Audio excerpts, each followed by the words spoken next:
123-year-old Catholic church built in 1900 here in Gaylord, Michigan.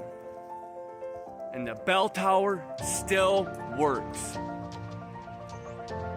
Absolutely beautiful work of construction. Although I do think it's awfully weird that it's called Mount Carmel Center, which was the same name of the compound where that event happened in Waco, Texas.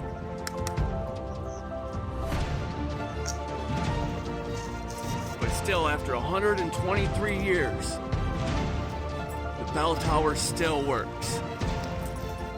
Check it out.